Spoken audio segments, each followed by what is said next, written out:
सुप्रभात बच्चों, आज हम हिंदी में पाठ 11 पढ़ेंगे। पाठ का नाम है कल्लू धोबी। इसका बुक मैंने आपको पढ़ के समझा दिया था। आज हम देखेंगे शब्दार्थ, प्रश्न उत्तर, रिक्त स्थान, सही गलत, किसने किससे कहा और एक शब्द में उत्तर दो। बुक को पढ़ के मैंने आपको समझाया था कि कल्लू धोबी कितना मूर्ख था जिसे पंडित जी ने मूर्ख बनाया। तो सबसे पहले हम देखते हैं शब्दार्थ। शब्दार्थ में पहला है लालन पालन। लालन पालन माने होता है भरण पोषण। लालन पालन माने भरण पोषण। फिर है क्रोध।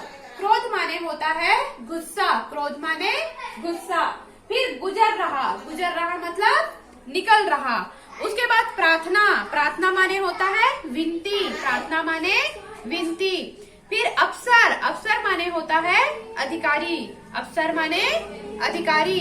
दफ्तर माने कार्यालय। दफ्तर माने होता है कार्यालय। फिर ऑफिस। ऑफिस का मतलब भी कार्यालय ही होता है। क्रुद्ध। क्रुद्ध माने गुस्से में। फिर व्यवहार। व्यवहार माने होता है बर्ताव। फिर चैन। चैन माने होता है आराम या शांति। एक बार और, लालन पालन माने भरण पोषण। क्रोध माने गुस्सा। गुजर रहा माने निकल रहा। प्रार्थना। प्रार्थना मतलब विनती। फिर अफसर मतलब अधिकारी। दफ्तर माने कार्यालय। ऑफिस माने भी कार्यालय होता है। क्रुद्ध मतलब गुस्से में। व्यवहार मतलब बर्ताव। चैन मतलब आराम। इसके बाद हम देखते हैं प्रश्न उत्तर। पहला है पंडित जी की बात सुनकर धोबी ने क्या सोचा। पहला है पंडित जी के बात सुनकर धोबी ने क्या सोचा। तो उत्तर होगा पंडित जी की बात सुनकर धोबी ने सोचा कि पंडित जी तो गधों को आदमी बना देते हैं।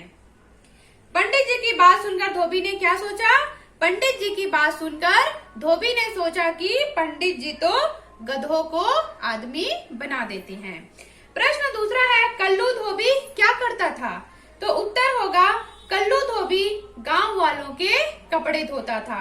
कल्लू धोबी गांव वालों के कपड़े धोता था। प्रश्न तीसरा है पहली बार पंडित जी ने उससे कितने रुपए लिए। तो उत्तर होगा पहली बार पंडित जी ने उससे 1000 रुपए लिए। प्रश्न चौथा अफसर ने धोबी को दफ्तर से क्यों निकलवा दिया। अफसर ने धोबी को पागल समझकर दफ्तर से निकलवा दिया। अफसर ने धोबी को पागल समझकर दफ्तर से निकलवा दिया। फिर है प्रश्न पांचवा कल्लू धोबी को गधे पर गुस्सा क्यों आया। तो उत्तर होगा गधा अफसर बनते ही बदल गया। यह सोचकर धोबी को गधे पर गुस्सा आया। अब हम देखते हैं रिक्त स्थान भरो। रिक्त स्थान भरो। पहला नदी किनारे गांव में खाली स्थान रहता था। कौन रहता था। धोबी। दूसरा है धोबी को तो गधे पर बहुत खाली स्थान था। क्या था। क्रोध था। उसने अपनी खाली स्थान के गहने बेचकर पंडित जी को दिए। तो अपनी पत्नी के गहने बेचकर। चौथा है पंडित जी ने गधे को खाली स्थान से मंगवा के दे दिया। कहाँ से मंगवा के। जंगल से मंगवा के दे दिया। एक बार और देखते हैं।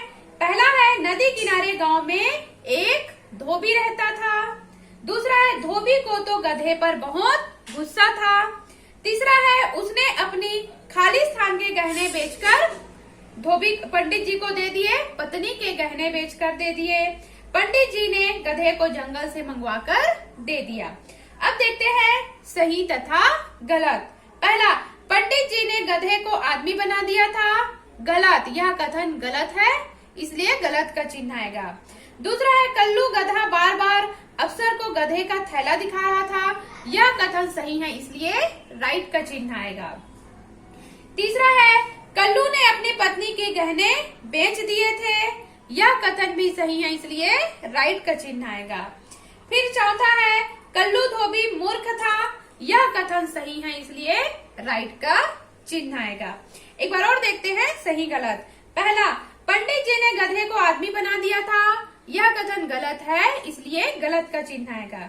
दूसरा कल्लू धोबी बार बार अफसर को गधे का थैला दिखा रहा था। यह कथन सही है, इसलिए राइट का चिन्ह आएगा।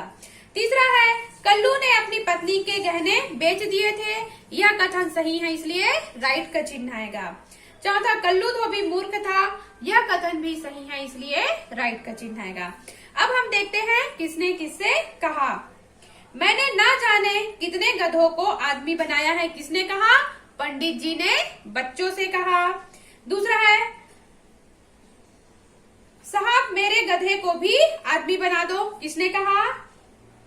धोबी ने पंडित जी से कहा। इस काम के फिर 1000 रुपए लगेंगे। किसने कहा? पंडित जी ने धोबी से कहा। चौथा है, अब निकालूंगा तेरी अप्सरी। किसने कहा? धोबी ने गधे से कहा। एक बार और देखते हैं किसने किसे कहा। मैंने ना जाने कितने गधों को आदमी बनाया है। किसने कहा? पंडित जी ने बच्चों से कहा। दूसरा है, साहब मेरे गधों को भी आदमी बना दो। किसने कहा? धोबी ने पंडित जी से कहा। तीसरा है, इस काम में फिर 1000 रुपए लगेंगे। पंडित जी ने धोबी से कहा। फिर चौथा है, अब निकालूंगा तेरी अप्सरी। किसने कहा? धोबी ने गधे से कहा। अब देखते हैं एक शब्द में उत्तर देना। समूह में जो दिया है उसका एक शब्द में उत्तर। पहला, कपड़े धोने वाले को क्या कहते हैं? धोबी। कपड़े धोने वाले धोबी। कपड़े सिलने वाले दर्जी। फर्नीचर बनाने वाले बढ़ई और जूते बनाने वाले मोची। तो इस तरह कपड़े धोने वाले को क्या बोलेंगे? धोबी। कपड़े सिलने वाले को दर्जी। फर्नीचर बनाने वाले को बढ़ई और जूते बनाने वाले को मोची। तो इस तरह हम प्रश्न उत्तर एक बार और देख लेते हैं। प्रश्न पहला है, पंडित जी की बात सुनकर धोबी ने क्या सोचा? तो उत्तर होगा, पंडित जी की बात सुनकर धोबी ने सोचा कि पंडित जी तो गधों को आदमी बना देते हैं। प्रश्न दूसरा है, कल्लू धोबी क्या करता था? तो उत्तर होगा, कल्लू धोबी गांव वालों के कपड़े धोता था। प्रश्न तीसरा है, पहली बार पंडित जी ने उससे कितने रुपए लिए? तो उत्तर होगा, पहली बार पंडित जी ने उससे 1000 रुपए लिए। चौथा है, अफसर ने धोबी को दफ्तर से क्यों निकलवा दिया? तो उत्तर होगा, अफसर ने धोबी को पागल समझकर दफ्तर से निकलवा दिया। पांचवा है, कल्लू धोबी को गधे पर गुस्सा क्यों आया? तो उत्तर होगा, कल्लू धोबी अफसर बनते ही बदल गया। यह सोचकर धोबी को गधे पर गुस्सा आया। तो यहाँ पर बच्चों ये प्रश्न उत्तर पाठ 11 का प्रश्न उत्तर यहाँ पे समाप्त होता है। आशा करती हूँ बच्चों कि आपको समझ में आया होगा। धन्यवाद।